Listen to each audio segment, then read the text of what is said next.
Assalamualaikum warahmatullahi wabarakatuh. Salam sejahtera bagi kita semua. Shalom, Om Swastiastu, Namo Buddhaya, salam kebajikan. Selamat pagi teman-teman semuanya. Gimana nih kabarnya pagi hari ini? Masih pada semangat atau udah lemes? Alhamdulillah, semoga selalu sehat ya teman-teman. Walaupun lagi masa weekend, kita harus tetap produktif ya pastinya. Baik, sebelumnya izinkan saya untuk memperkenalkan diri. Nama saya Bunga Aulia Rahmadani, mahasiswi aktif Program Studi Agribisnis Angkatan 2021. Di sini saya sebagai moderator yang akan memandu jalannya acara presentasi Ngopi Penalaran 2023 pada pagi hari ini. Sebelumnya saya ucapkan selamat datang kepada seluruh peserta yang telah hadir dan juga selamat datang kepada para dewan juri kita yang hebat, yaitu ada Kak Musyafa dan Kak Martus. Ini kita harus sapa-sapa terlebih dahulu nih jurinya. Halo Kak Musyafa, apakah sudah ada di Zoom?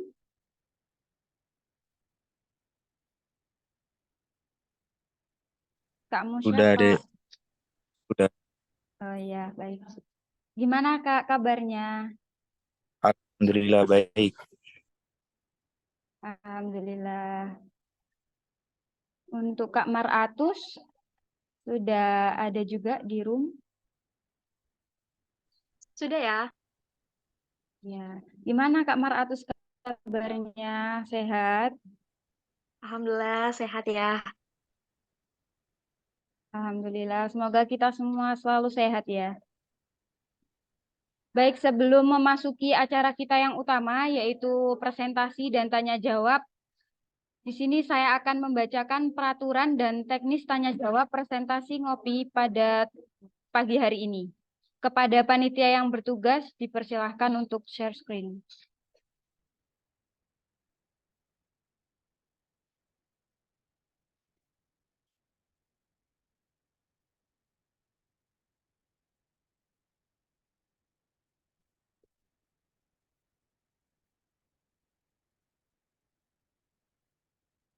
Baik, saya akan mulai membacakan tata tertib saat presentasi.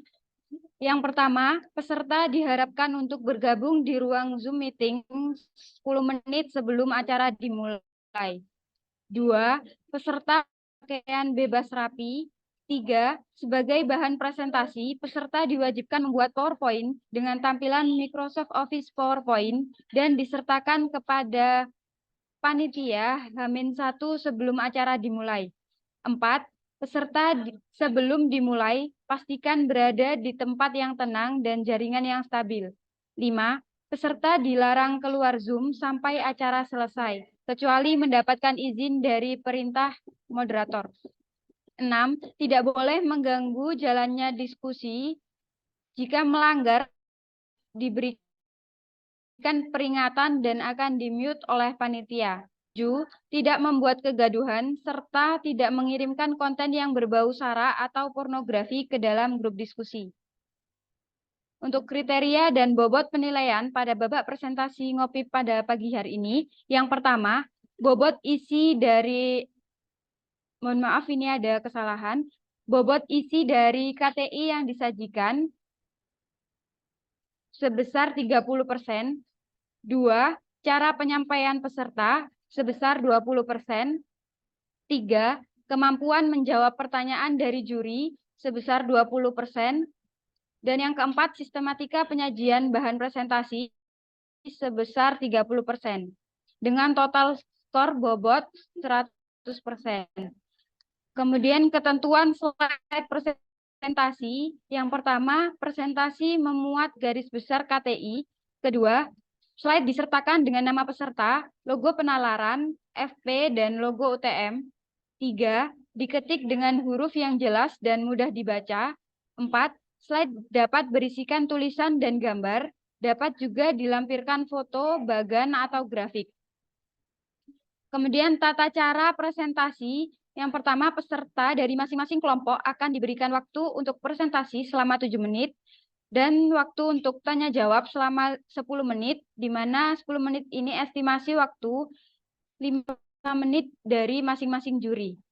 Kedua, apabila melebihi estimasi waktu, maka moderator berhak memberhentikan sesi presentasi maupun tanya jawab. 3, tanya jawab hanya dari juri tanpa melibatkan pertanyaan dari peserta.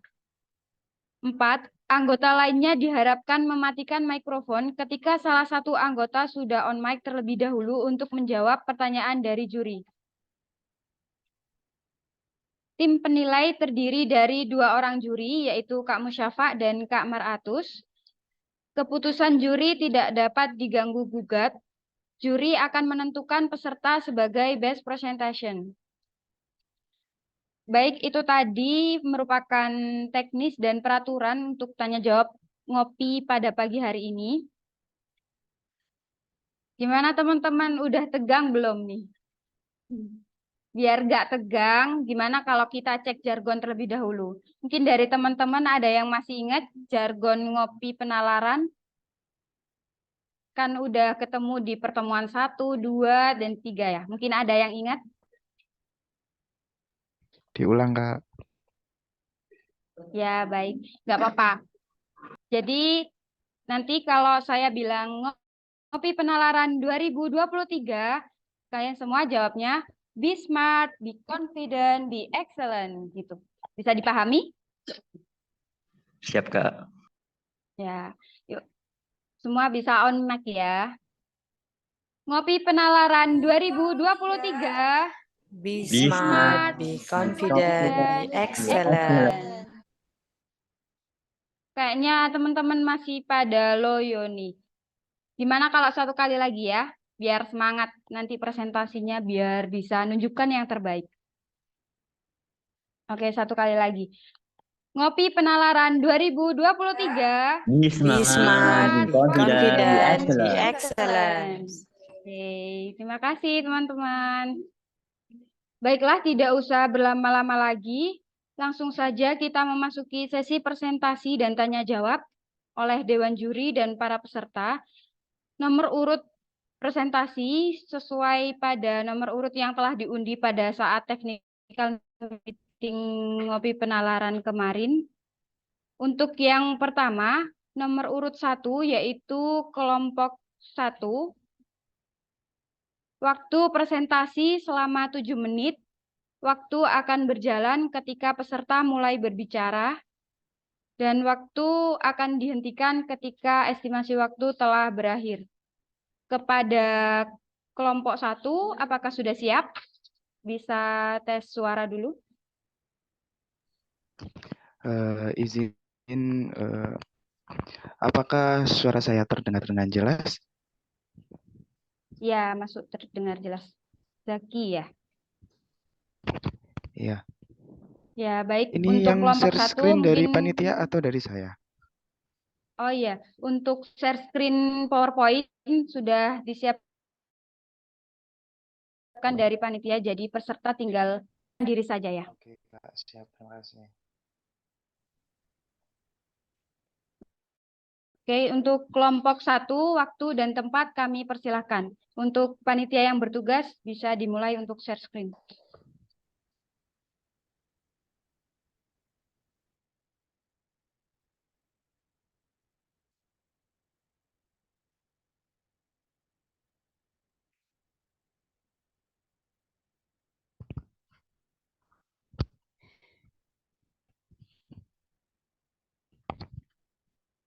Bisa dimulai, moderator? Iya, bisa langsung dimulai. Baik, saya awali. Assalamualaikum warahmatullahi wabarakatuh. Waalaikumsalam. Saya dari tim 1 akan memaparkan isi dari karya tulis saya, yakni yang berjudul Kajian Pembuatan Keripik Berbahan Dasar Daun Kersen, Chips Kersen sebagai alat alternatif olahan pangan. Oke, anggota saya Zaki Aditya dan Fahmi Arifuddin dan Muhammad Bahrul Fatoni. Next. Oke, saya akan di sini akan membahas latar belakang terlebih dahulu. Next, Kak. Oke, di sini siapa yang tahu sih Carson itu seperti apa?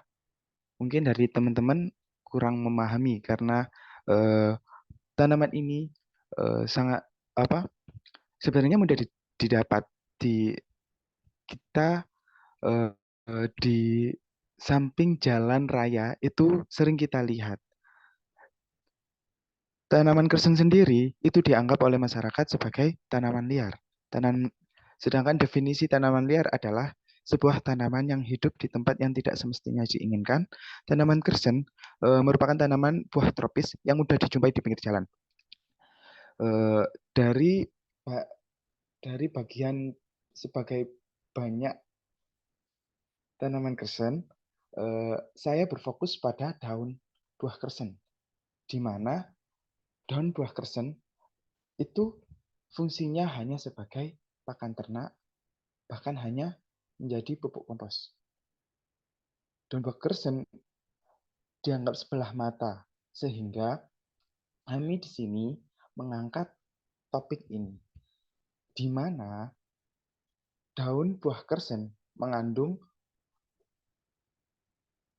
sponin, terponin, steroid, dan flavonoid yang merupakan kandungan yang dapat menghalangi aktivitas dari kuman. Senyawa ini juga memiliki banyak fungsi seperti menghilangi radikal bebas dan menghambat oksidan lipid dan mencegah penyakit seperti asam urat, panas, juga untuk antiseptik alami. Maka dari itu, kita membuat sebuah produk, yakni chips kersen. Next.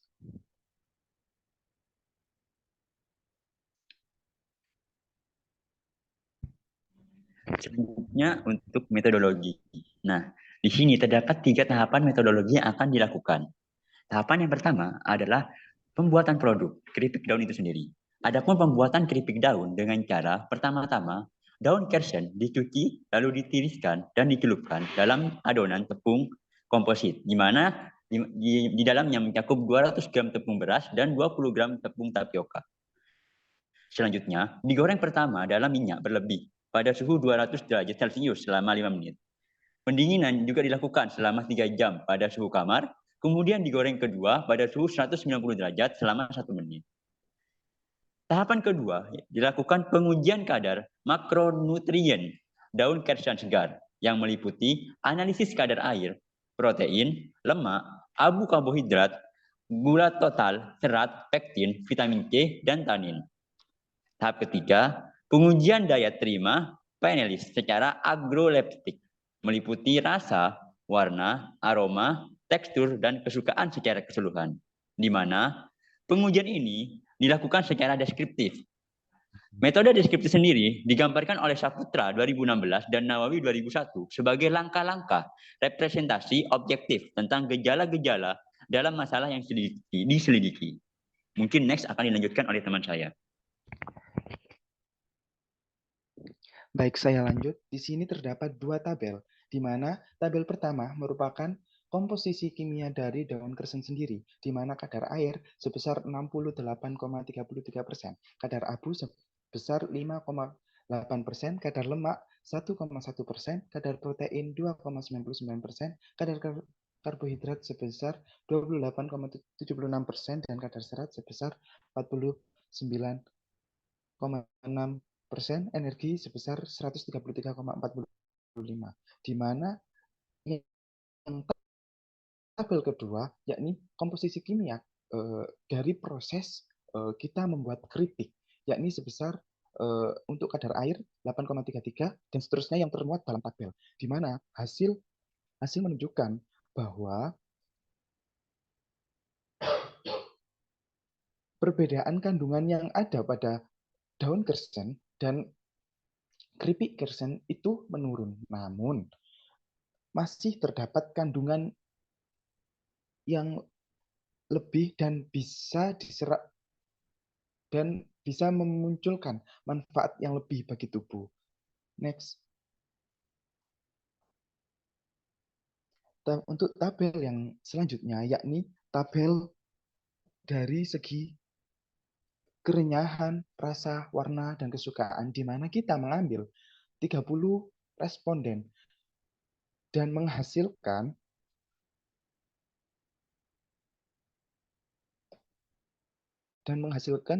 sebesar kerenyahan dan daun kersen menurut sebagian besar panelis 93% menyatakan renyah. Hal ini disebabkan oleh adanya proses pembuatan keripik dengan 2 tahap penggorengan. Bertujuan untuk memberikan perlakuan preklanitinasi pati adonan tepung komposit. Dan untuk 96% menyatakan suka sampai sangat suka kepada produk ini. Sehingga dapat disimpulkan bahwa hasil penelitian ini menyatakan bahwa 96% memberikan reaksi suka dan 33% dari olahan chips kersen ini memiliki peluang untuk dikembangkan sebagai usaha yang bersifat berkepanjangan. Next.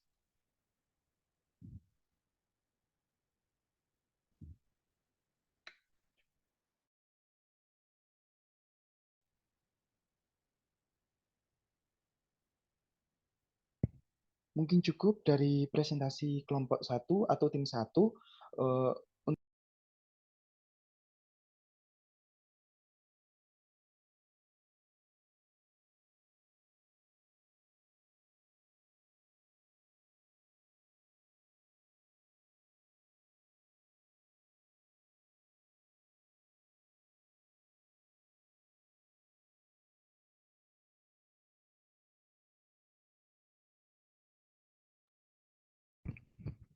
Bagaimana moderator?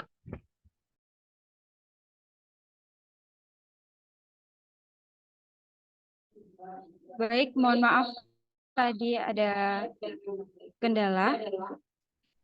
Baik, terima kasih presentasi dari kelompok 1. Selanjutnya sesi tanya jawab selama 10 menit dengan estimasi waktu 5 menit setiap juri. Peserta bisa langsung menanggapi pertanyaan dari masing-masing juri. Untuk pertanyaan langsung bisa dimulai mungkin dari Kak Musyafa terlebih dahulu, kemudian dilanjut oleh Kak Maratus. Kepada Dewan Juri, waktu dan tempat dipersilahkan.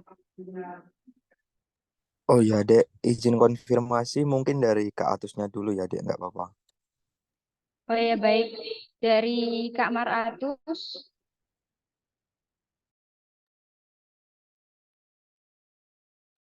Oke, bentar.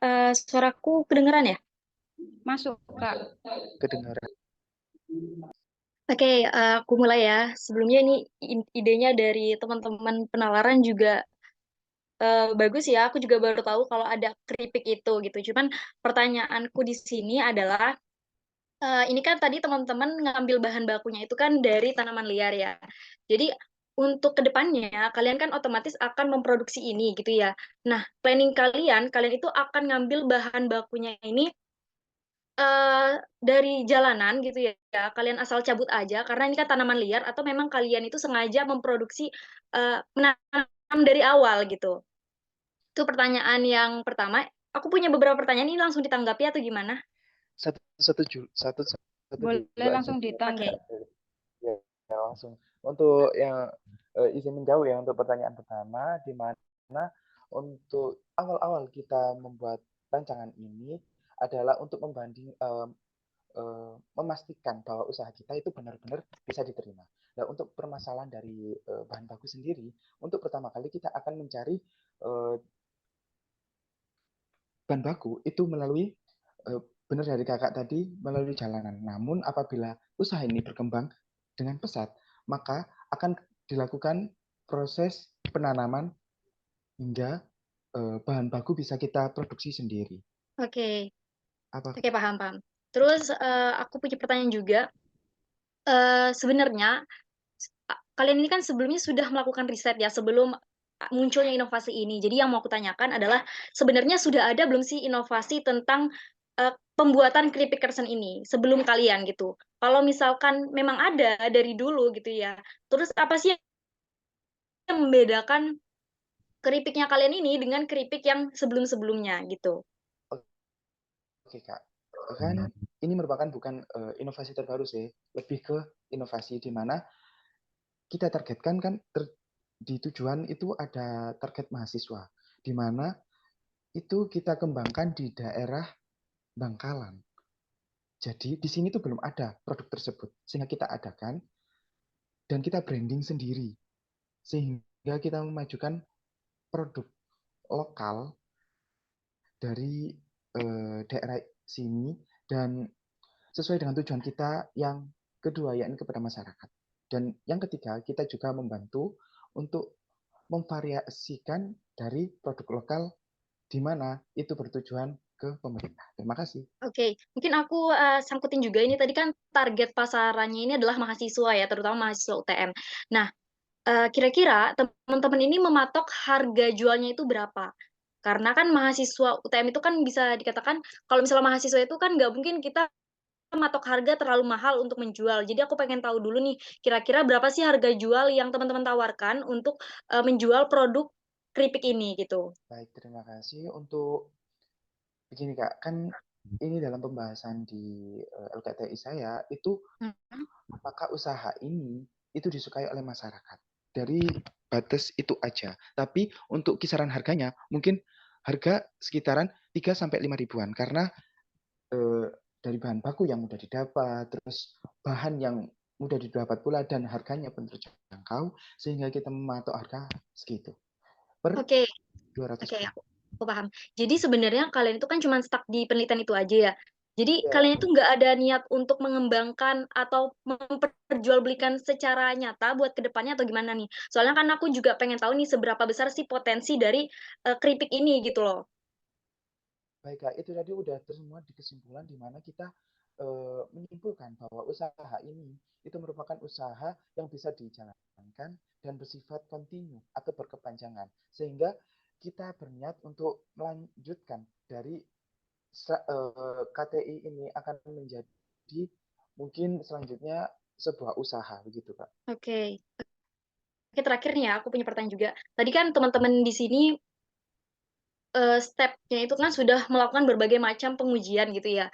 Ada tadi kalau nggak salah uji makro apa gitu ya, makrotrien atau apa gitu ya. Terus juga ada pengujian daya teruma gitu ya. Mungkin aku nggak tahu nih cara bacanya benar atau enggak. Tadi kan respondennya ada 30, berarti sudah dilakukan pengujian secara langsung kan. Tapi teman-teman juga di pendahuluan itu kan mengatakan kalau nggak salah ada juga yang namanya uji fitokimia. Nah, kira-kira uji fitokimia ini teman-teman sendiri yang melakukan ujinya atau berdasarkan pengujian dari peneliti lain? Saya menjawab, itu uji dari penelitian terdahulu, sehingga kita mengambil kan ini kan bukan produk baru, sehingga kita mencari referensi yang sekiranya itu relevan dengan apa yang kita kerjakan. Oke. Oke, siap. Jadi untuk uji fitokimia sendiri ini teman-teman nggak menguji sendiri ya. Cuman alangkah lebih baiknya teman-teman kalau misalnya uji seperti ini itu bisa aja diuji sama teman-teman langsung gitu. Itu buat gimana ya? Kalian tuh bisa meyakinkan bahwa papernya itu benar-benar sudah diuji dari segala pengujian gitu. Soalnya kan kalau misalnya kita melihat oke boleh lah kita pakai uji dari peneliti lain, cuman kan itu kan kayak masih, rentang waktunya itu terlalu lama, teman-teman. Alangkah baiknya jika teman-teman di sini itu bisa melakukan ujinya sendiri gitu. Jadi kan, "Oh ini loh ujinya itu baru aja dilakukan pengujian, jadi data itu masih kayak baru," gitu. Berarti udah setidaknya lebih valid kayak gitu sih. Mungkin ya aku bisa dilanjut sama musyafaknya ya? Oke Kak, terima kasih atas pertanyaannya. Oke.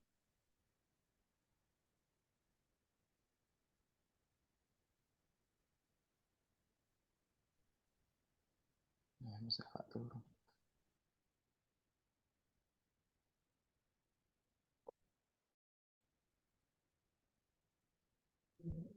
Untuk Kak Musyafa, mungkin bisa langsung ditambahkan untuk pertanyaannya. Waduh, terima kasih Pak Bu Moderator.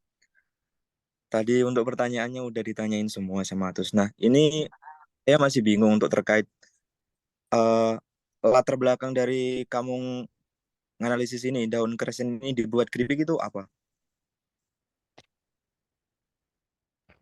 Gimana Kak? Mohon maaf, agak putus-putus suaranya.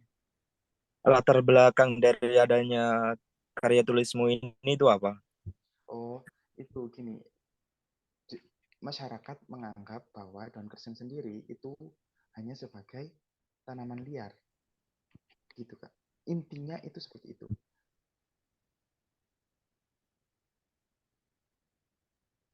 Terus nanti kalau yang membuat itu apa yang akan berdampak keberlanjutannya atau memang hanya sebuah ide ini?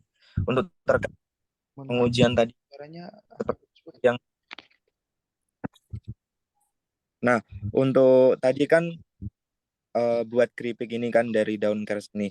Nah, ini kamu emang benar-benar ngeyakinin bahwa keberlanjutannya atau emang hanya dalam bentuk ide saja? Mengingat lagi bahwa tadi kan bilang kalau ini berdasarkan jurnal-jurnal kan penelitian sebelumnya seperti itu.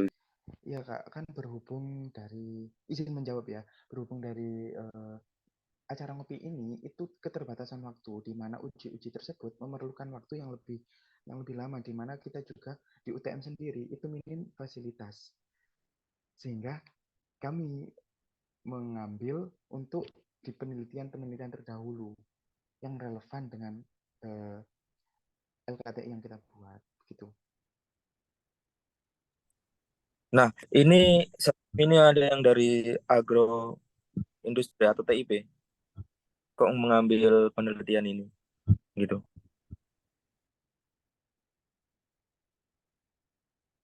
Agribisnis Kak.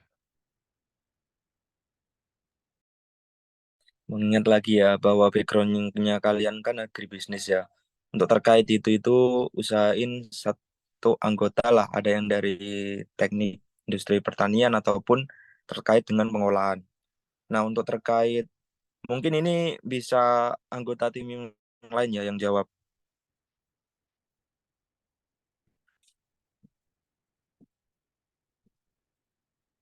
Halo. Nah, untuk terkait apa?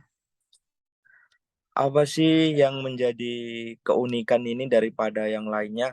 Sebelumnya kan kami tadi kan udah jawab kalau ini bukan suatu hal yang baru, namun suatu pengembangan dari adanya keripik yang sebelumnya. Nah, ada atau novelty dari adanya keripik ini tuh apa yang milik kalian ini? Mungkin yang pertama adalah branding, di mana di luaran itu memiliki benar ada produk, namun Jumangkawan sendiri itu masih itu branding kita kenalkan dulu ke daerah kita, setidaknya itu dikenal meskipun produk kita sama dengan produk lain, namun akan lebih dikenal apabila kita brandingkan di daerah kita. Nah, branding apa sih yang kalian maksud itu? eh ini brandingnya ini apa? Boleh dijelasin nggak untuk terkait itu? Menyangkut dari kayak pengenalan dari produk, mungkin kita kan memiliki grup mahasiswa. Nah, itu mungkin menjadi salah satu media promosi kita. Terus yang kedua, kita juga kan bisa bermitra dengan toko atau toko-toko yang bersifat bisa mitra gitu loh, Kak. Ini kamu patok harganya berapa dalam satu bungkus ini? Kamu kan tadi kan bilang bahwa ini tuh novelty atau keunikan dari kamu ini terkait pembrandingan kan. Nah, ini kamu patok berapa dengan berat berapa? Seperti itu.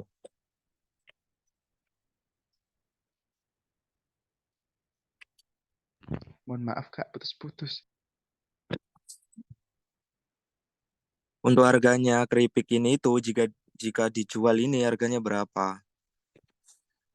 Oh iya, untuk harga sendiri kan, mohon maaf sekali Kak, ini kan masih di tahap untuk eh, pembandingan apakah usaha kita itu layak atau tidak. dan itu tadi layak untuk, maksudnya disukai oleh masyarakat. Sehingga tadi, tapi kita estimasi untuk proses yang kemarin dibuat itu 3 sampai 5.000 rupiah. Berat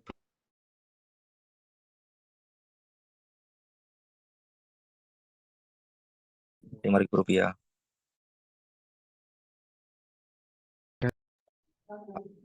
Mohon maaf, untuk estimasi waktunya sudah. Baik, terima kasih atas pertanyaan dan atas presentasi dari saya. Terima kasih. Wassalamualaikum warahmatullahi wabarakatuh. Waalaikumsalam warahmatullahi wabarakatuh. Baik, terima kasih dari kelompok 1. Terima kasih juga kepada para dewan juri atas pertanyaan yang diberikan. Baik, selanjutnya sesi presentasi dari nomor urut 2, yaitu kelompok 2. Untuk kelompok 2, apakah sudah siap? Bisa cek suara terlebih dahulu. Kelompok 2. Sudah siap, Kak. Oke, baik. Untuk waktu presentasi sama selama 7 menit, dan waktu akan berjalan ketika presentasi dari peserta mulai berbicara, dan waktu akan dihentikan ketika estimasi waktu telah berakhir. Kepada kelompok 2, waktu dan tempat kami persilahkan. Untuk panitia yang bertugas, mungkin bisa dimulai untuk share screen.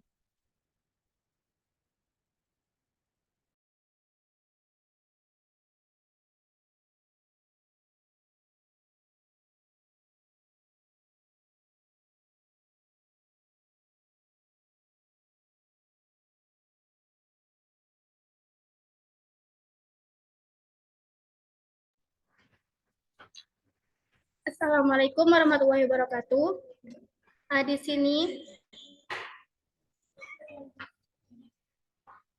kelompok kami akan mempresentasikan hasil dari kelompok kami yang berjudul implementasi dalam pembuatan media audiovisual untuk kegiatan belajar mengajar pembelajaran bahasa Indonesia di SDN Kertabarat Sumeneb. Sebelumnya, perkenalkan, nama saya Dwi Adinda Santidiva dan rekan saya Rangga Wahyuwardana.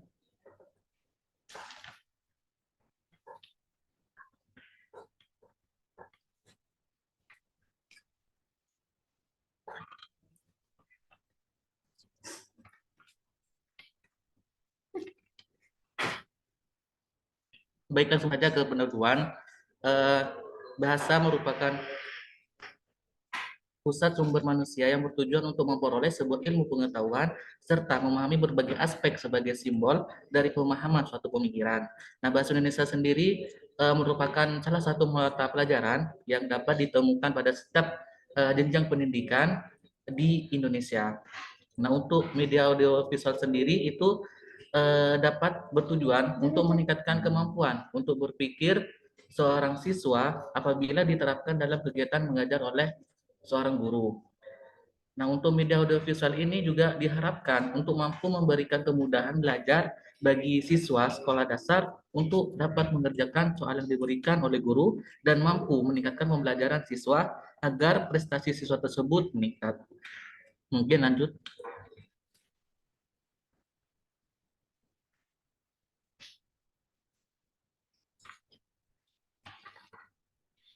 Dilanjut dari saya, setiap siswa sekolah dasar memiliki watak atau karakter yang berbeda satu sama lainnya, sehingga guru tidak dapat memaksa hal yang tidak disukai oleh peserta didik atau siswa demi kehendak diri sendiri, namun memberikan sesuatu yang disukai oleh siswa tersebut. Karakteristik yang lain siswa sekolah dasar berawal dari sifat egois atau mementingkan diri sendiri, mulai dari berempati, sehingga perlu adanya media untuk menunjang kegiatan belajar mengajar. Dapat berupa media audiovisual. Media audiovisual dapat diartikan bahwa sebuah media gabungan dalam pembuatan media pembelajaran antara media visual dengan media audio atau yang sering disebut dengan media pandang dengan dengar, sehingga penyajiannya diberikan secara lengkap. Media audiovisual ini memiliki kemampuan untuk memberikan peluasan terhadap pengetahuan baru yang diperoleh oleh pengalaman sulit siswa secara langsung. Media audio ini dapat membantu dalam menumbuhkan minat belajar para siswa melalui keterkaitan yang menarik dalam gambar dan informasi. Proses kegiatan pembelajaran dalam menggunakan media ini mampu mengarahkan siswa untuk terjalinnya respon mengenai materi. Hal ini sesuai dengan yang diharapkan.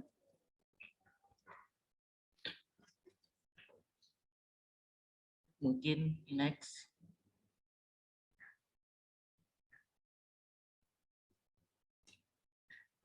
Selanjutnya tujuan dari penelitian ini adalah untuk mengetahui cara pembuatan media pembelajaran berupa media audiovisual untuk menyerap karakteristik dari siswa sekolah dasar di SDN Kerta Barat dalam melakukan pembelajaran. Penelitian ini dilakukan di SDN Kerta Barat Sumeneb. Metode penelitian ini menggunakan kualitatif studi kasus dengan pengambilan data secara sekunder melalui jurnal terdahulu dan secara primer melalui wawancara dan observasi. Nah, pertanyaan yang disebarkan itu meliputi pertanyaan sebagai berikut. Yang pertama itu terkait karakteristik dari siswa, dan yang kedua cara penyampaian materi berupa medianya.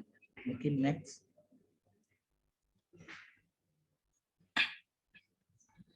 Siswa Sekolah Dasar Kerta Barat ketika pelaksanaan pembelajaran bahasa Indonesia perlu mempertimbangkan atas asas keterpaduan dan keterkaitan dalam pendekatan pembelajaran agar sesuai dengan perkembangan siswanya yang bersifat holistik, yaitu pendekatan pembelajaran terpadu.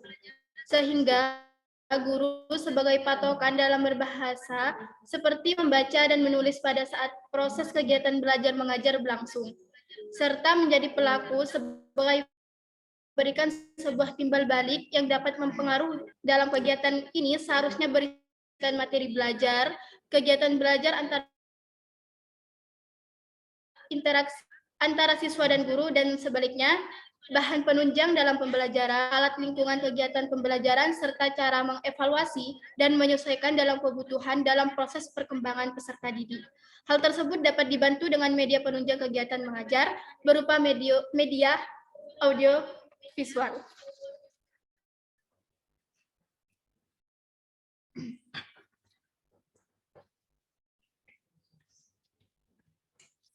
Selanjutnya terkait konsep media audiovisual. Nah, untuk membuat media audiovisual sendiri itu ada beberapa tahapan. Tahapan yang pertama itu menyusun skenario materi. Nah, skenario materi ini harus disesuaikan dengan materi yang akan disampaikan pada saat pembelajaran. Yang kedua, menentukan gaya gambar. Yang ketiga, membuat sketsa gambar. Nah, untuk membuat sketsa ini bisa menggunakan sebuah aplikasi yang bernama Canva. Selanjutnya, membuat video. Dalam pembuatan video ini dapat menggunakan aplikasi sebuah Sparkle, Video Script, dan Camtasia. Untuk implementasi media audiovisual sendiri itu dalam mengajar ada 3 kegiatan. Yang pertama kegiatan pendahuluan, yang kedua kegiatan inti, dan ketiga kegiatan penutup. Untuk kegiatan pendahuluan ini dilakukan oleh guru seperti kayak menyapa kepada para siswa. Selanjutnya kegiatan inti itu dilakukan apabila guru memberikan materi melalui media audiovisual yang telah disiapkan. Selanjutnya kegiatan penutup yang dilakukan oleh guru untuk memberikan sebuah tugas berupa rangkuman terkait materi yang telah disampaikan sebelumnya. Nah, untuk hasil dari kegiatan tersebut dapat meningkatkan minat belajar siswa di SDN Kerta Barat dilihat dari timbulnya gairah belajar, berinteraksi secara langsung antara peserta didik dan sumber belajar, memberikan pengalaman dan menimbulkan persepsi yang sama. Nah, dalam pemberian tugas yang diberikan oleh guru tersebut sebelumnya diimplementasikan oleh siswa melalui untuk kelompok 2. Karena waktu telah berakhir, mungkin bisa diakhiri. Baik, terima kasih. Baik, terima kasih dari presentasi dari kelompok 2. Selanjutnya sesi tanya jawab dengan estimasi waktu 10 menit, 5 menit dari masing-masing juri. Peserta bisa langsung menjawab pertanyaan yang diajukan oleh masing-masing juri. Baik, langsung saja mungkin pertanyaan yang pertama bisa dimulai dari Kak Musyafa terlebih dahulu. Oke, terima kasih moderator. Mohon maaf off cam ya karena sinyalnya di sini putus-putus juga. Iya, baik, gak apa-apa, Kak. Nah, ini kan idenya kan audio visual kan ya. Nah, tujuanmu itu apa sih buat kayak ginian itu? Terima kasih.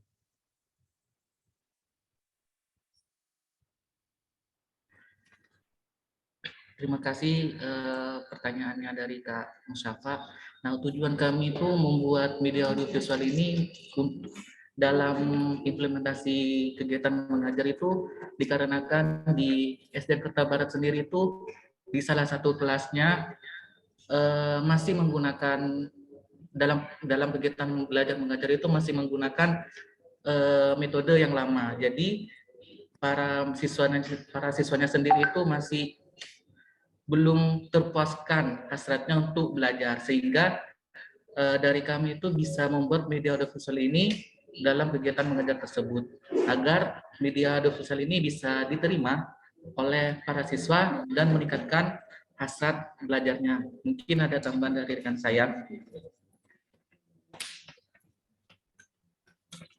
Baik, mengapa kita mengambil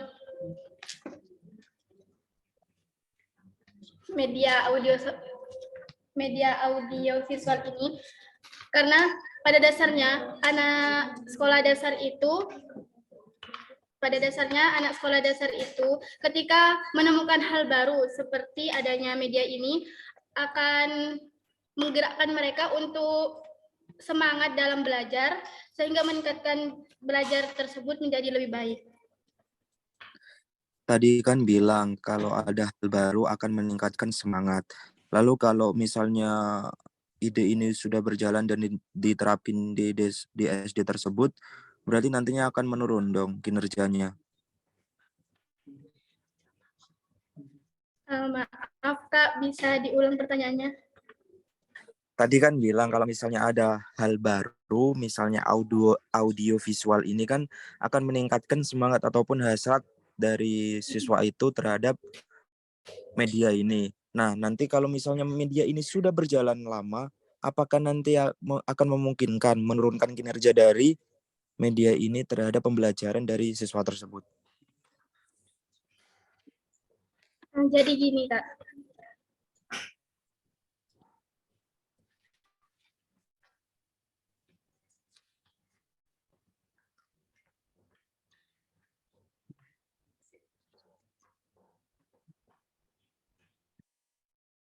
Media ini mungkin tidak langsung kayak di satu kayak aplikasi Canva gitu toh, enggak Kak, tapi kita bisa mengembangkan dari Canva menjadi ke seperti Corel gitu. Terus yang video seperti ditambahkan seperti Kapiut atau yang lebih baik lagi gitu, sehingga siswa sekolah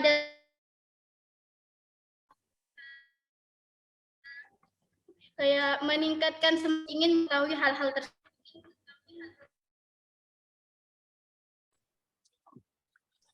Nanti, oh ya, mau tanya juga Matis.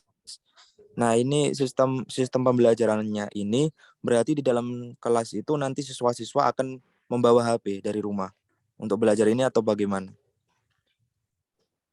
Jadi dalam penerapan pembelajaran ini yang telah dilakukan sebelumnya itu dari kami itu sudah menyiapkan bahan untuk digunakan dalam hal pembelajaran, yaitu berupa media audiovisual. Nah, sehingga dari kami itu akan memberikan ke guru tersebut, dan guru tersebut itu akan menampilkan media tersebut.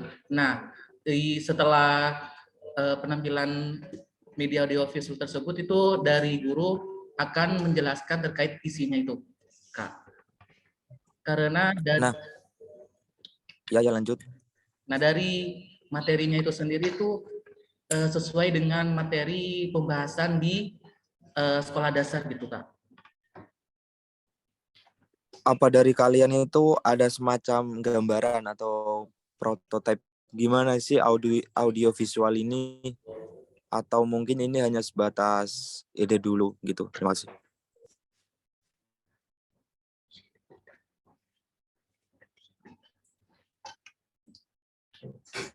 Mungkin ini hanya sebatas ide.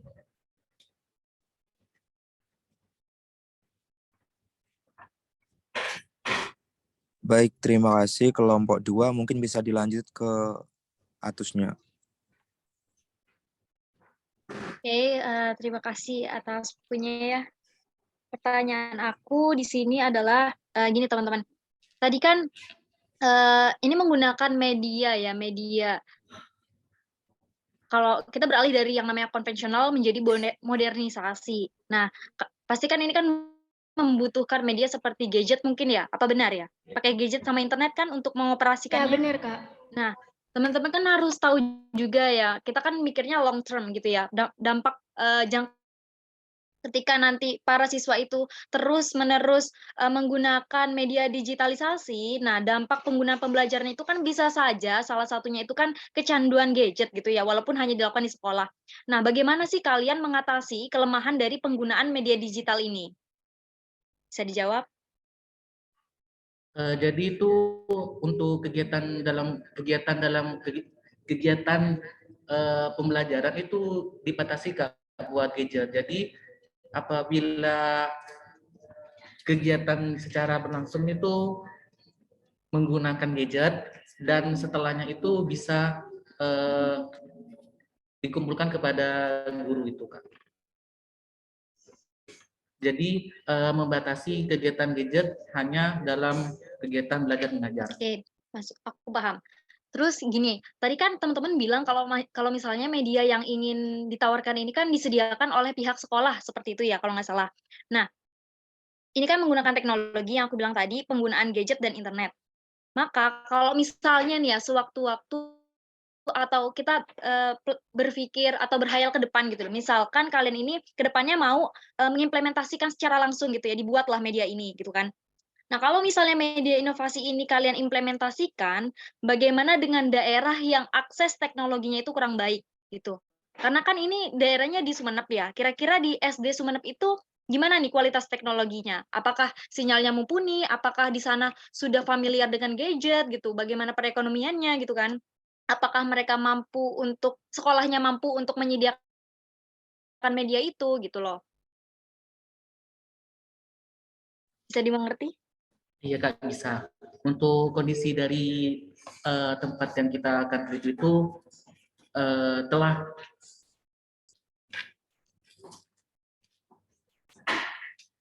Gimana? Baik, Kak. Dari tempat yang kami observasi, di tempat tersebut memiliki jaringan internet yang cukup bagus dan stabil. Jadi kita bisa mengimplementasikan media tersebut di sekolah itu, Kak.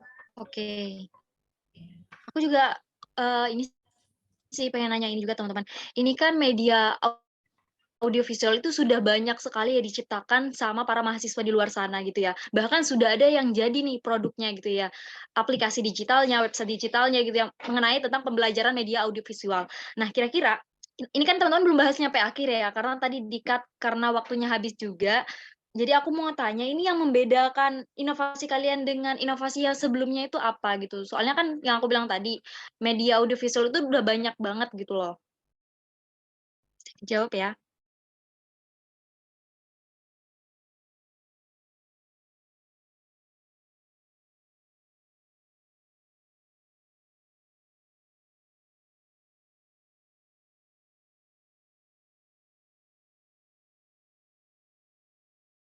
Halo, suaraku kedengeran ya tadi ya?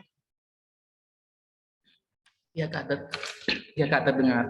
Untuk itu kami bukan memfokuskan terkait inovasinya, tetapi terkait pembelajaran di sekolah tersebut gitu Kak. Gimana?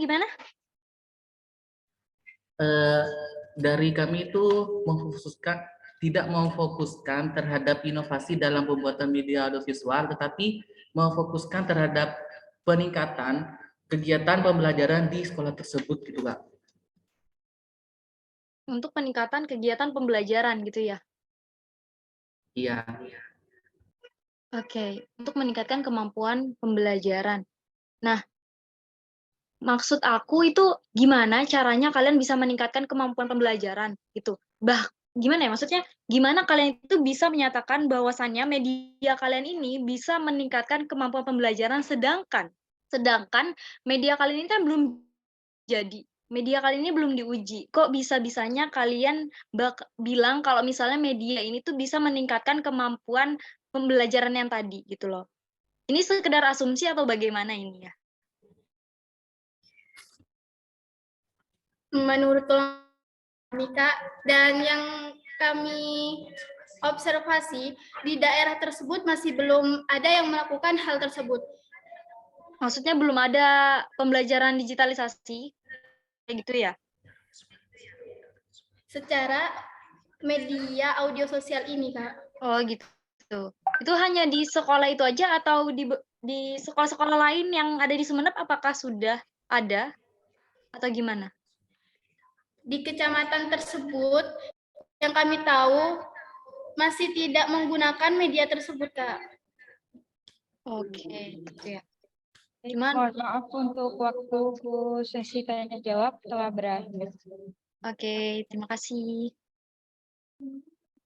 Baik, terima kasih untuk kelompok 2 atas presentasi dan jawabannya. Terima kasih juga kepada para dewan juri atas pertanyaan yang diberikan.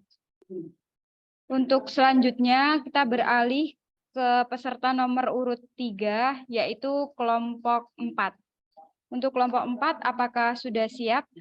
Bisa tes suara terlebih dahulu. Kelompok 4.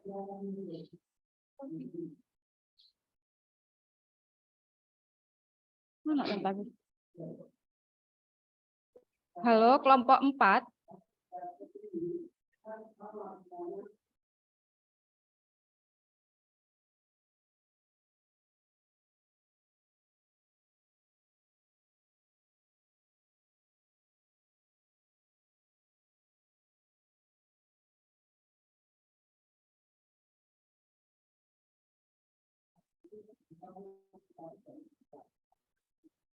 Untuk kelompok 4, apakah ada di room meeting?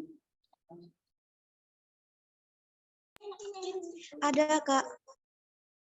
Oke, baik. Untuk kelompok 4, apakah sudah siap untuk presentasi?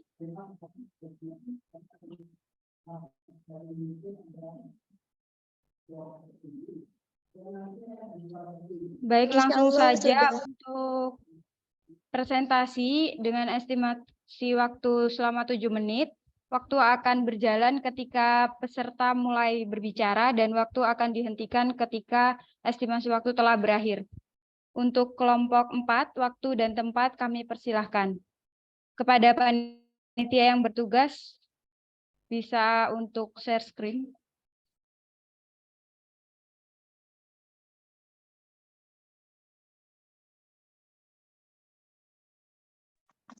Baik, kami dari kelompok 4 akan memaparkan tentang hasil dari karya tulis ilmiah kami yang berjudul Pemanfaatan Limbah Jerami sebagai Media Tanam Jamur Tiram Putih di Desa Tanjung, Kecamatan Pademau, Kabupaten Pamekasan. Next.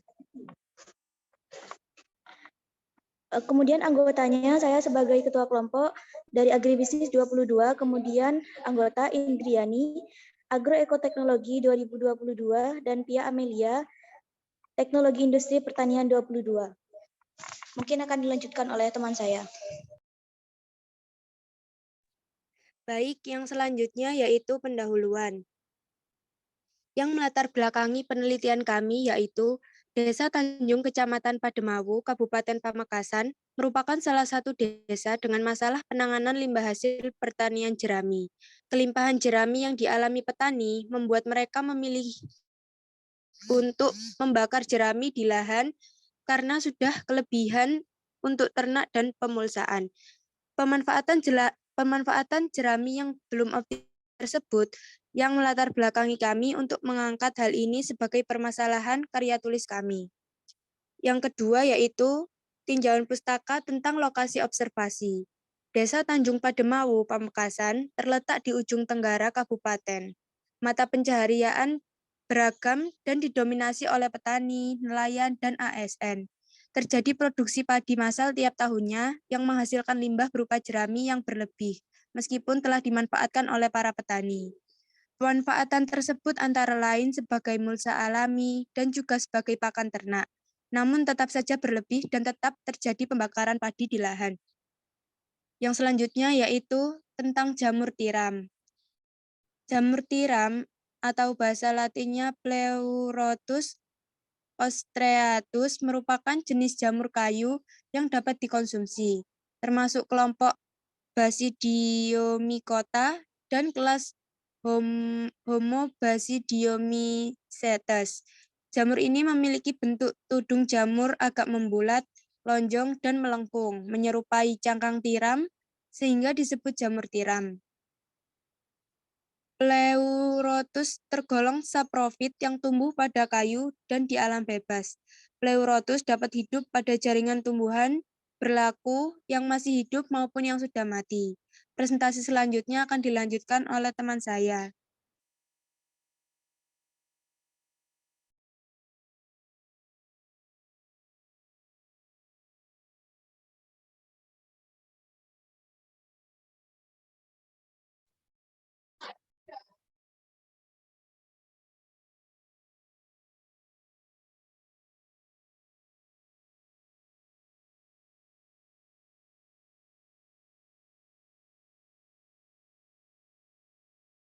Metodologi. Metode yang digunakan adalah kualitatif deskriptif, yang artinya melibatkan proses konseptualisasi dan menghasilkan pembentukan skema-skema klasifikasi. Kualitatif artinya metode penelitian dengan penjelasan berdasarkan hasil analisis subjektif mengenai keadaan. Deskriptif artinya menggambarkan suatu hasil penelitian. Itu artinya penjelasan hasil penelitian yang dilakukan secara subjektif berdasar keadaan sebenarnya. Untuk teknik pengumpulan data, jenis data primer sesuai keadaan daerah, sekunder, kajian pustaka. Yang pertama, studi pustaka, buku, dan jurnal. Yang kedua, observasi daerah kasus. Pembahasan. Gambaran umum ide, karena adanya permasalahan mengenai kelimpahan jerami, kami memiliki opsi menjadikan jerami sebagai media tanam. Selain menghindari pembakaran jerami yang merusak tanah, hal ini juga dapat bernilai ekonomis bagi masyarakat. Meskipun terbilang asing bagi masyarakat setempat dan suhu ruang yang panas di Madura, kami yakin hal ini dapat berjalan dengan baik jika ada dukungan dan kemauan dari masyarakat setempat. Kemudian, implementasi pembuatan media tanam. Langkah pelaksanaan pembuatan media tanam jamur tiram putih antara lain. Yang pertama, menyiapkan jerami yang tidak digunakan sebagai mulsa ataupun pupuk yang didapat dari sawah pertanian warga. Kemudian, 2. Pastikan jerami dalam keadaan kering dan bebas dari serangga. Yang ketiga, larutkan kapur sebanyak 500 gram dan air sekitar 10 liter. 4. Masukkan jerami ke dalam larutan hingga basah, berikan pemberat dan dibiarkan selama kurang lebih 12 jam. Yang kelima, masukkan jerami basah hasil fermentasi selama 12 jam tadi ke dalam plastik dengan komposisi lapisan, jerami di bawah, bibit jamur tiram di tengah, dengan cara ditaburkan, kemudian dilapisi kembali dengan jerami. Hal ini diulangi 3 kali setiap kantong plastik atau dalam setiap baklok. 6. Plastik diikat erat dengan bagian atas. 7. Tempatkan di tempat yang teduh dan jauh dari paparan matahari langsung. Yang ke-8, semprot jamur 3 hari sekali dan pastikan suhu tetap lembab. Yang ke-9, setelah umur 33 hari, jamur siap untuk dipanen. Kesimpulannya adalah pemanfaatan jerami menjadi media tanam jamur dibuat untuk mengatasi permasalahan yang ada di masyarakat Desa Tanjung, Kecamatan Pademangan, Kabupaten Pamekasan, di mana selalu terjadi kelebihan limbah pertanian berupa jerami setiap tahunnya. Wilayah kami selalu dilalui oleh siklus tanam padi setiap tahunnya, bisa 1 atau 2 kali dalam setahun. Sehingga artinya limbah yang dihasilkan juga banyak, karena diketahui minat masyarakat terhadap jamur tiram terus meningkat dari waktu ke waktu, meskipun konsumsi per kapita per tahun masih sekitar 0,18 kg. Melalui inovasi ini, selain dapat membuat limbah pertanian berkurang, juga dapat menghasilkan nilai ekonomis jika ditekuni dengan baik. Nilai ekonomisnya itu sendiri jika dalam setiap backlog dapat dipanen sebanyak 6-6 kali, dengan estimasi harga 1 kali panen atau 1,2 kg, setiap backlognya adalah 35 sama dengan 210.000. Dalam 15 backlog saja akan menghasilkan 3.198 hari, dan kemudian masih tersisa 167 hari dalam setahun, yang dimana dapat menghasilkan penghasilan sebesar 2.625.000 atau sekitar 5.775.000 atau sekitar 2 kali lipat dari modal utama, yaitu sebanyak 3 juta rupiah. Dalam upaya merealisasikan inovasi ini dibutuhkan kesadaran dan dukungan dari masyarakat dan kelompok tani setempat, sehingga diharapkan inovasi ini dapat berjalan dengan baik. Saran yang pertama bagi mahasiswa, diharapkan mahasiswa sebagai... Mohon maaf, karena waktu telah berakhir, mungkin bisa diakhiri dari kelompok 4. Baik, sekian dari pemaparan dari kelompok 4. Mungkin ada pertanyaan dari Dewan Juri. Baik, terima kasih presentasi dari kelompok 4. Untuk selanjutnya yaitu sesi tanya-jawab dengan estimasi waktu selama 10 menit. Masing-masing juri selama 5 menit dan peserta bisa langsung pertanyaan yang diajukan oleh masing-masing juri. Langsung saja untuk sesi tanya-jawab mungkin bisa dimulai dari Kak Atus terlebih dahulu. Waktu dan tempat dipersilahkan. Oke, terima kasih atas waktunya. Jadi di sini aku mau tanya ke teman-teman, ini yang nantinya mengolah jerami jadi media tanam ini teman-teman mahasiswa atau kelompok tani aja? Izin menjawab ya Kak. Ini masih sebagai wacana, jadi saya sendiri sesuai dengan saran yang di slide tadi, mahasiswa sebagai agent of change gitu. Jadi kita cuma memberikan penyuluhan bahwa jerami yang tidak dimanfaatkan itu, yang hanya dibakar itu bisa dimanfaatkan sebagai media tanam. Seperti itu. Saya juga masih berusaha untuk menghubungi kelompok tani setempat di daerah tersebut. Oke. Jadi teman-teman di sini bakal nantinya akan ngadain penyuluhan seperti itu ya? Insya Allah. Benar? Ya, insya Allah. Nah, gimana sih cara teman-teman itu di saat penyuluhan nanti itu bisa meyakinkan para kelompok tani agar inovasi teman-teman itu bisa diimplementasikan sama mereka? Karena menurutku terkadang petani itu sudah terlalu sibuk dengan pekerjaan mereka gitu ya. Jadi bisa saja ada kemungkinan bahwasannya inovasi kalian itu akan ditolak seperti itu. Nah, jadi gimana sih cara kalian untuk meyakinkan mereka gitu, kelompok tani itu? Jadi gini Kak, cara kami untuk meyakinkan para petani agar mereka dapat yakin bahwa inovasi ini dapat menghasilkan gitu. Pertama-tama sesuai dengan yang saya jelaskan tadi, bahwa saya akan menghubungi pihak kelompok tani terkait gitu. Karena di daerah saya sendiri, orang-orang yang berpengaruh itu jauh lebih didengar daripada kami yang sebagai mahasiswa atau pendatang ya. Nah, kemudian kami juga bersama dengan kelompok tani rencananya akan memberikan contoh, ini loh hasil-hasil yang berhasil dan ini hasilnya. Dan perincian biayanya seperti ini. Sehubungan dengan kesibukan yang Kakak tanyakan tadi ya, di daerah saya itu sendiri, ketika musim panen padi itu selesai, ada jeda sebentar di mana petani itu biasanya melakukan proses pembersihan lahan gitu, baru kemudian dilanjut dengan musim tanam padi selanjutnya atau langsung ke tembakau gitu. Jeda itu bisa digunakan dalam pembersihan itu biar sekalian gitu. Jeraminya itu bukan dibakar tapi diolah gitu. Dan mereka kan petani itu juga punya anak ya. Masa cuma nyiram 3 hari sekali itu mudah gitu. 3 hari sekali dan cuma dijaga kelembabannya itu nggak sesusah untuk seperti nyiram tembakau dan sebagainya. Oke, paham. Terus aku juga mau tanya, ini sekiranya teman-teman sudah melakukan uji coba untuk pembuatan media tanam ini belum? Sebelumnya ya? Untuk uji cobanya sendiri masih belum sempat untuk dicoba karena masih sibuk dengan kuliah. Oh gitu. Tapi alangkah lebih baiknya teman-teman kalau misalnya sudah masuk ke tahap presentasi seperti ini ya, dilakukan uji coba terlebih dahulu, kayak gitu ya. Mungkin dari aku itu aja sih, bisa dilanjut sama kamu syafaknya ya.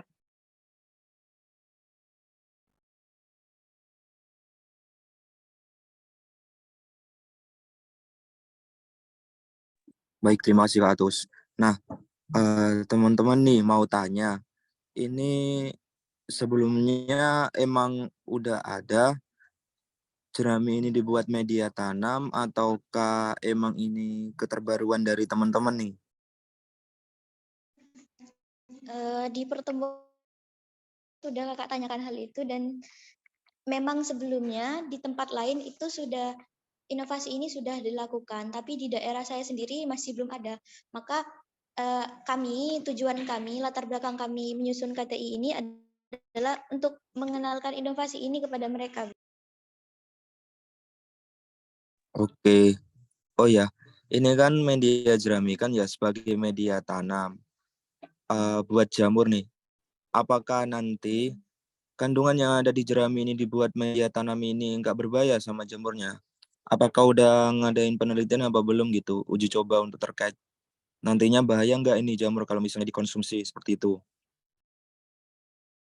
Berdasarkan literatur yang telah saya baca dan juga penelitian-penelitian sebelumnya dan juga sumber-sumber YouTube, saya lupa sumber YouTube-nya, tapi itu dari universitas ternama, kalau tidak salah UGM. Jadi saya yakin sudah terpercaya begitu dan sudah dilaksanakan oleh masyarakat di sekitar Jawa Tengah, di Jawa Tengah. Dan itu ada di beberapa akun-akun YouTube dan juga Instagram, contohnya di @mewalik. Itu sudah ada pengolahannya dari jamur hasil budidaya itu sendiri, udah ada pengolahannya. Oh, berarti kalian itu emang kayak semacam ini studi literatur ya. Namun penempatannya itu di daerah kalian. Iya, Kak. Nah, untuk tadi ya, untuk terkait keuntungannya itu sepertinya saya dengar 180 hari 3 juta.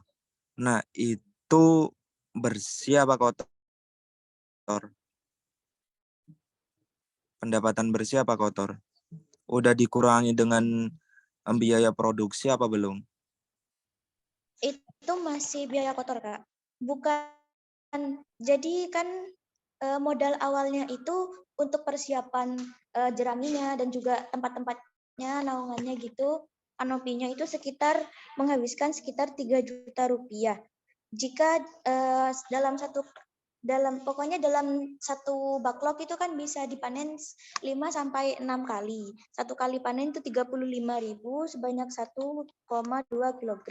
Dalam 1 tahun itu kalau rutin tetap maka sekitar 5.775.000 atau 2 kali lipat dari modal awal. Itu masih kotor, meskipun biaya transportasi, pengemasan dan sebagainya saya rasa tidak akan mengurangi keuntungan dari pembudidaya dari jamur itu. Nah, tadi kan bilang kan ya pendapatan dalam satu tahun kan 5 juta sekian kan. Terus modalnya itu 3 juta sekian. Nah, ada gap nih, untungannya kan 2 juta sekian. Nah, dalam kurun waktu 1 tahun itu aku rasa ini merupakan usaha yang nggak layak untuk dijalankan, karena mengingat lagi bahwa 1 tahun itu bukan waktu yang bentar. Itu membutuhkan lama, kita juga memerlukan tenaga juga dan sebagainya. Mungkin ini perlu dipertimbangkan juga ya untuk terkait itu. Dan lagi untuk terkait misalnya jamur ini selesai pasca panen. Lah lalu misalnya ini dikenalkan di semua kabupaten atau kecamatan di situ, lalu yang akan membeli produk ini tuh siapa? Apakah nantinya akan disalurkan ke luar kabupaten atau kecamatan? Nantinya kan ini kan dapat memotong, dapat meningkatkan nih biaya logistik. Nah, menurut kalian ini gimana terkait itu? Izin meralat perkataan tadi ya. Itu 5.775.000 itu masih 15 backlog. Jadi modalnya itu masih lebih. Itu estimasinya 15 backlog. Jadi untuk sekian dari tumpukan jerami itu bisa menghasilkan 100 backlog itu masih belum saya hitung. Jadi tapi omsetnya jelas lebih dari 10 juta jika 10, ini kan masih 15 backlog ya. Semisal itu menghasilkan 100 backlog, maka bisa 15 jutaan lebih omsetnya gitu. Itu kan juga bukan dilakukan sebagai mata pencaharian utama. Itu sebagai sela-selanya saja gitu. Biar petani tuh kayak apa ya? Kayak kebun-kebun sendiri gitu. Itu kecil Mas ya. 15 backlog itu masih skala kecil, sekitar kalau disusun ya paling cuma 2 bangku. Nah, untuk terakhir ya ini. Nah, untuk sistemnya ini ya, misalnya ini udah berjalan, nantinya yang menjadi penopang dari usaha ini tuh gimana? Apakah setiap petani itu akan menanam dan memproduksi sendiri, apa misalnya kita membuat satu usaha nih, terus kita memberdayakan petani-petani ataupun masyarakat sekitar, seperti itu?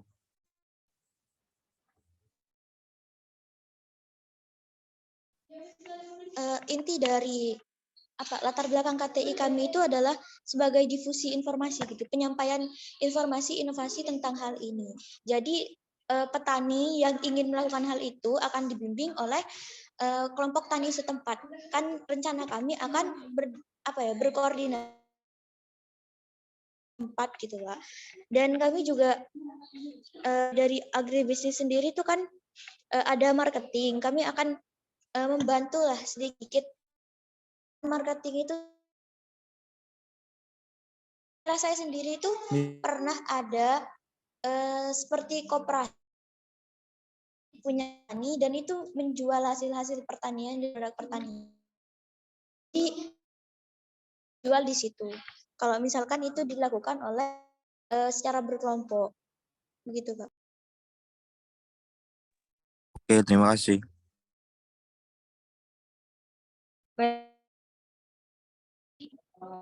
Untuk sesi tanya jawab dari kelompok 4 telah berakhir. Terima kasih kepada peserta kelompok 4 dan terima kasih juga kepada para dewan juri atas pertanyaan yang diberikan. Kemudian selanjutnya 4 yaitu kelompok 6. Untuk kelompok 6 apakah udah siap? Insya Allah siap.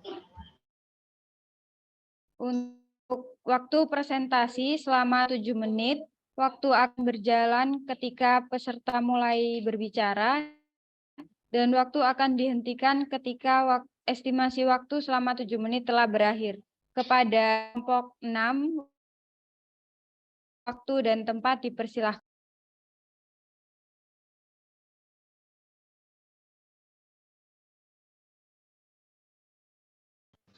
Baik, terima kasih kepada moderator. Sebelumnya, ini akan sedikit memaparkan tentang diabetic heart candy, yaitu pemanfaatan ekstrak daun ceri Jamaika, Monki, Calabura L, dengan substitusi gula menggunakan gula semut dari ekstrak buah ceri Jamaika. Sebelum ke materi lebih lanjut, alangkah lebih baiknya untuk kita memperkenalkan diri. Saya Hidayatun Safitri dengan rekan saya Zahra Najimatika. Kami di sini akan next.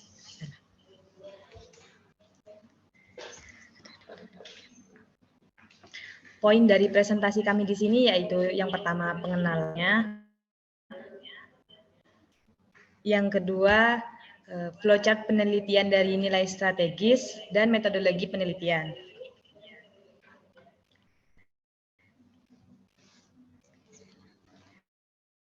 Yang pertama pengenalan. Menurut WHO, angka kematian akibat diabetes itu mencapai 70% pada tahun 2020. Flavonoids dalam ceri Jamaika dapat menurunkan kadar gula darah.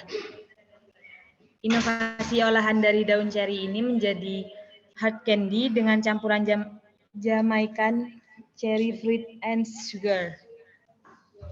Next.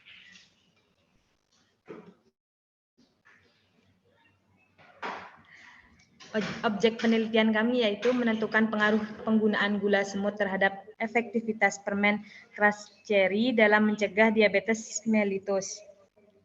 Dapat menghasilkan produk hard candy cherry Jamaika yang lebih berkualitas dan lebih disukai.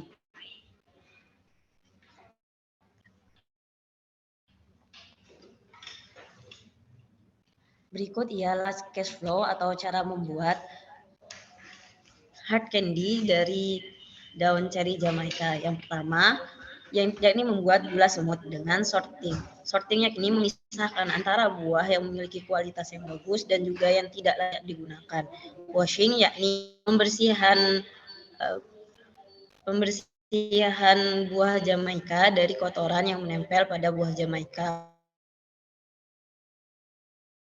Kemudian ekstraksi buah ceri, jahe merah dan kayu manis, mengeringkan gula dan jadilah gula aren dan buah ceri Jamaika. Kemudian cara untuk membuat hard candy buah Jamaika yakni mempersiapkan bahan dan materi, memotong daun ceri Jamaika. Bisa kembali.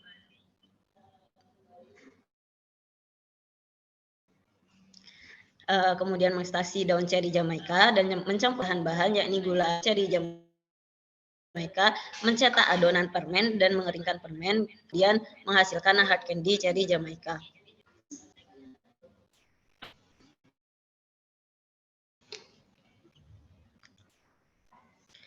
Alat dan bahan yang digunakan. Alat-alat yang digunakan ialah alat ekstraksi, oven, freeze dryer, panci, cetakan, moisturizer balance, alat uji sakaros, dan spektivis. Kemudian bahan ialah buah dan daun Jamaika, jahe merah, kayu manis, pewarna makanan, asam sitrat, sirup glukosa, daun pandan, dan juga air.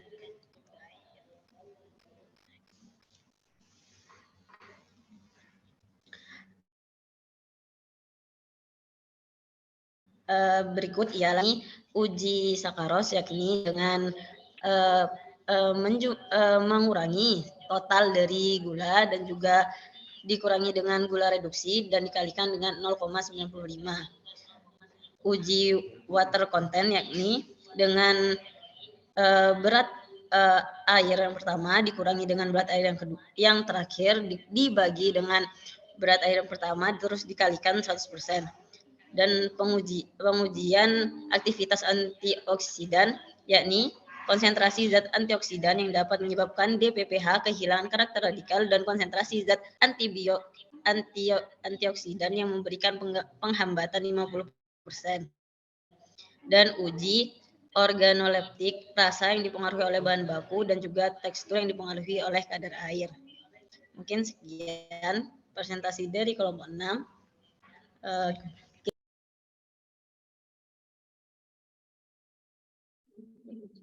Baik, terima kasih dari kelompok 6 atas presentasinya.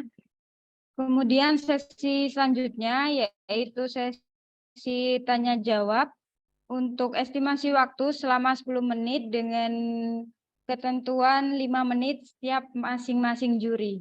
Peserta bisa langsung menjawab pertanyaan yang diajukan dari masing-masing juri. Baik, langsung saja bisa dimulai dari Kak Musyafa terlebih dahulu. Nah, baik, terima kasih moderator. Izin bertanya. Nah, ini apa alasan kalian? Ini kan buah Kersen kan? Kenapa di karya tulis kalian ini lebih ke ditulis ke jari Jamaika atau Muntilan gitu?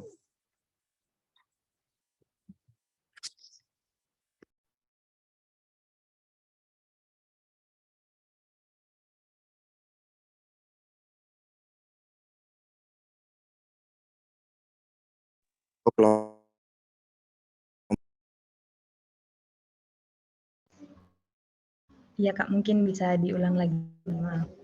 Nah, tadi kan bilang di karya di papernya kan bilang untuk terkait jari Jamaika atau Muntilan atau apa gitu. Nah, kenapa nggak ditulis buah Kersem atau Keris gitu? Karis.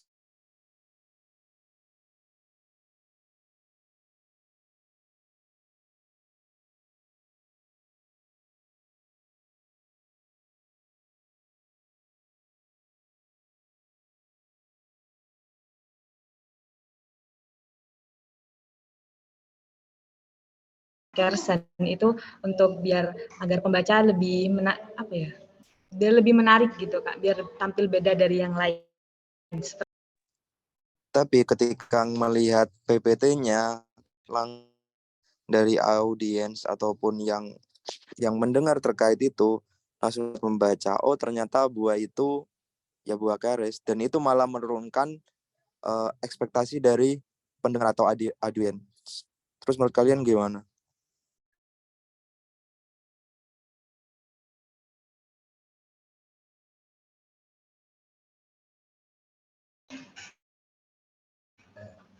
Baik Kak, mungkin saran dari Kak Syafa bisa dijadikan evaluasi dalam KTI kita. Nah, untuk terkait itu ya, ini kan semacam bikin permen kan dari daun dan juga buah. Nah, ini apakah ini sebelumnya udah diuji nih? Baik gak untuk dikonsumsi gitu? Sudah Kak, sudah melakukan pengujian dan ini bermanfaat untuk mencegah diabetes. Berarti nanti konsumen dari candy ini tuh berarti pengidap diabetes saja. Berarti tidak cocok untuk anak-anak gitu, ta?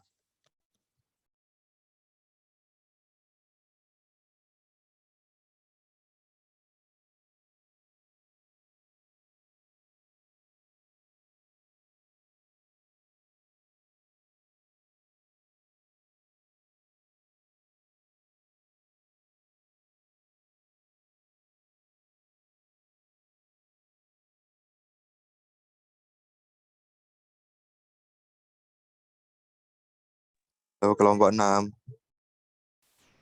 Iya itu cocok buat anak-anak juga, cuma pengguna permen ini dapat dikonsumsi oleh pengidap diabetes karena tidak menimbulkan, berbeda dari gula biasa yang dapat menimbulkan diabetes. Hasil dari buah Jamaika ini tidak menimbulkan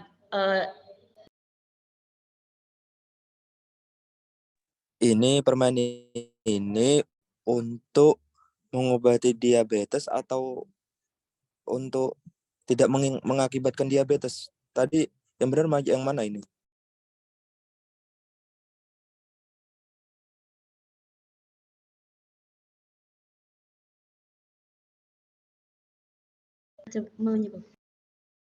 Untuk tidak menyebabkan diabetes. Oh alah, oke.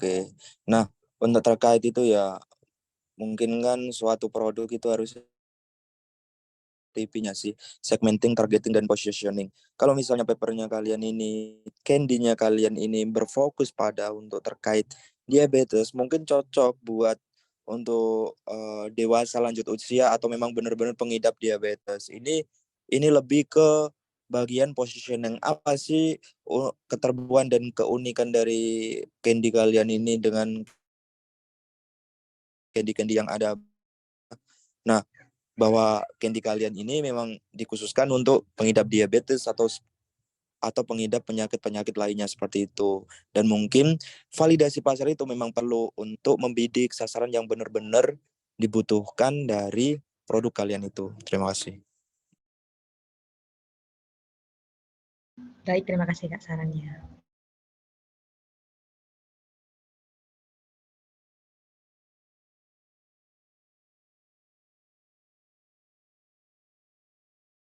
Ini langsung gimana? Bisa dilanjut langsung ke Kak Maratus. Oke, pertanyaan dari aku ya, yang pertama, ini dari teman-teman, dari apakah riset ini ada rencana nggak sih untuk diimplementasikan di komersial? Gimana teman-teman? Masih belum kepikiran. Berarti cuma ide aja ya, belum ada niatan untuk diperjualbelikan seperti itu ya? Iya Kak. Oke. Terus aku juga pengen tahu nih sebenarnya apa sih yang meng-candy ini selain untuk pengobatan diabetes? Apakah urgensinya hanya untuk pengobatan diabetes saja atau bagaimana?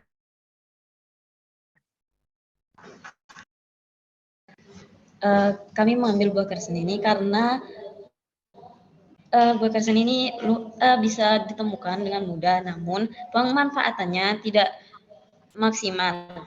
Biasanya hanya digunakan untuk pakan ternak, maka dari itu kita ingin meningkatkan nilai dari buah kersen ini untuk hal yang lain yang lebih memiliki nilai.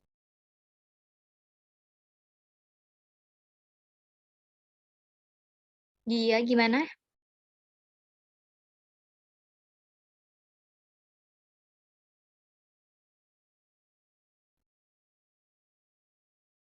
Ini keputus ya? Atau gimana nih?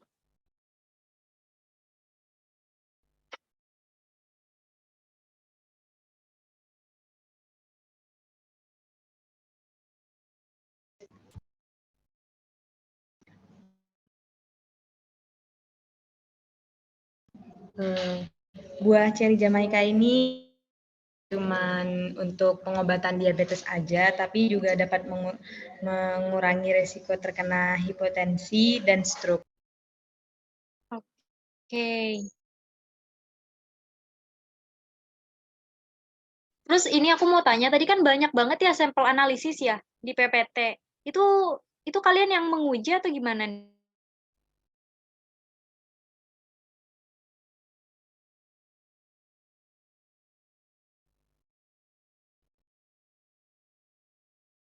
Halo, suaraku terdengar Kak. Oke, mungkin bisa dipahami pertanyaan aku atau perlu aku ulang?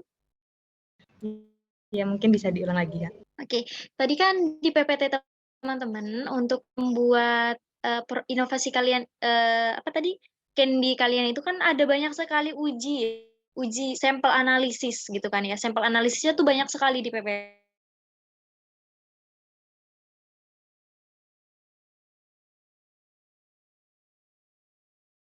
Analisis cantumkan itu memang sudah di pengujian yang sebelumnya. Oh, dari teman-teman sendiri belum melakukan pengujian berarti ya? Belum, Kak. Tapi sudah pernah mencoba membuat produknya? Belum. Belum juga. Oh. Itu aja sih pertanyaan aku. Aku serahkan moderator ya. Baik. Terima kasih, kasih. Kak. Mungkin karena dirasa dari Dewan Juri sudah cukup, untuk sesi tanya jawab dari kelompok 6 bisa dicukupkan. Terima kasih kepada kelompok 6 dan terima kasih juga kepada para Dewan Juri atas pertanyaan.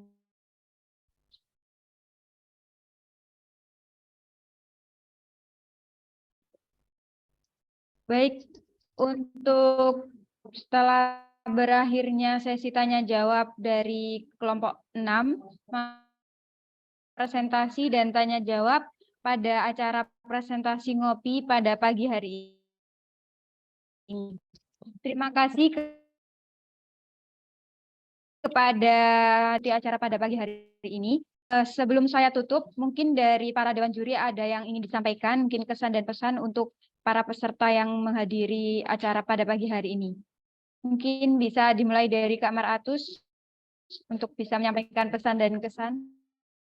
Oke, ini aku ya, sorry, soalnya internetku wifi-nya juga lagi bermasalah. Ya, baik. Oke, untuk kesan mungkin ya, kesannya aku sangat berterima kasih juga nih kepada UKM Penalaran karena sudah memberikan pengalaman baru nih untuk ketemu sama teman-teman semua, terus mendengarkan ide-ide yang luar biasa dan juga mungkin ini jadi pembelajaran buat aku juga, ternyata oh ada loh inovasi ini gitu, yang mungkin sebelumnya itu belum pernah aku tahu gitu loh. Contohnya tadi kayak pembuatan jerami jadi media tanam gitu ya, terus jadi tadi juga yang terakhir adalah pembuatan candy dari daun cherry gitu ya, yang sebelumnya itu belum pernah terpikirkan kalau itu tuh bisa diolah seperti itu ya.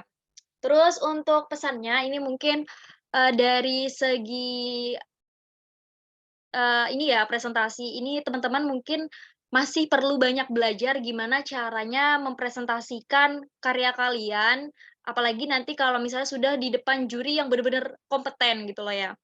Bagaimana teman-teman ini bisa menjawab pertanyaan juri itu seyakin itu gitu, karena yang aku lihat di sini teman-teman ini masih banyak yang kurang yakin sama risetnya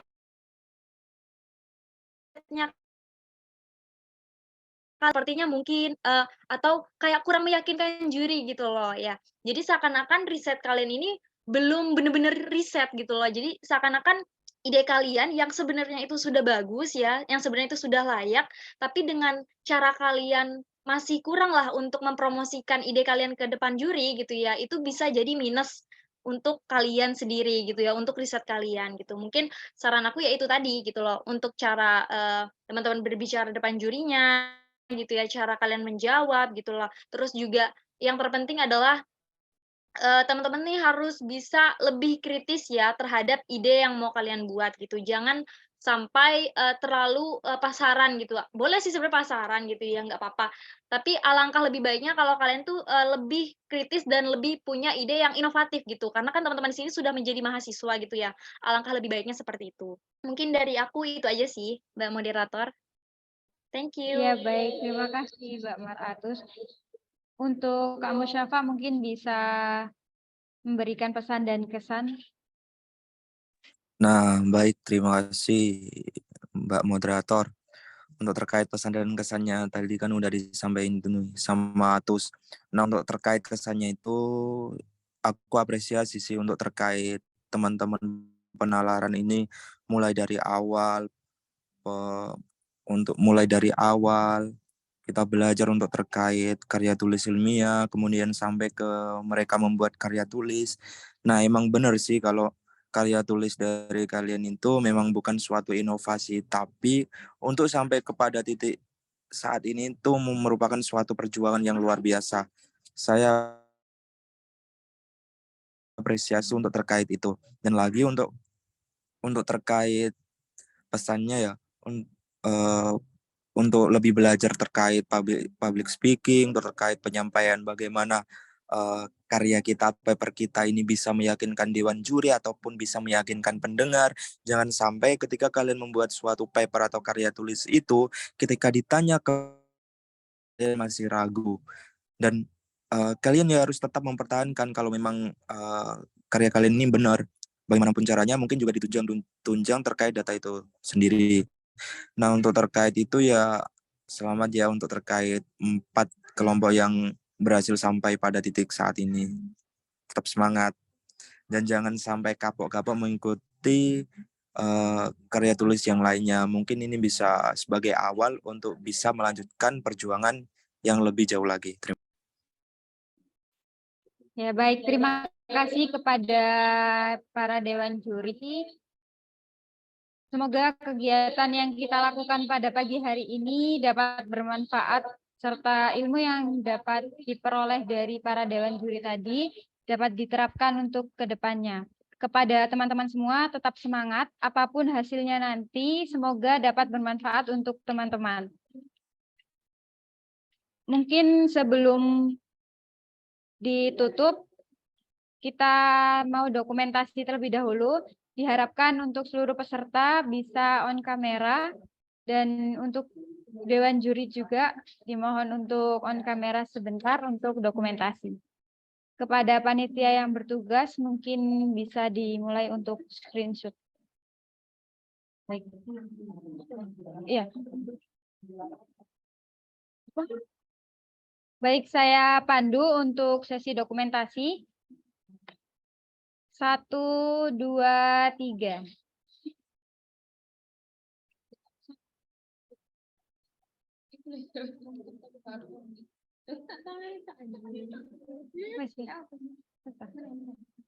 Satu, dua, tiga.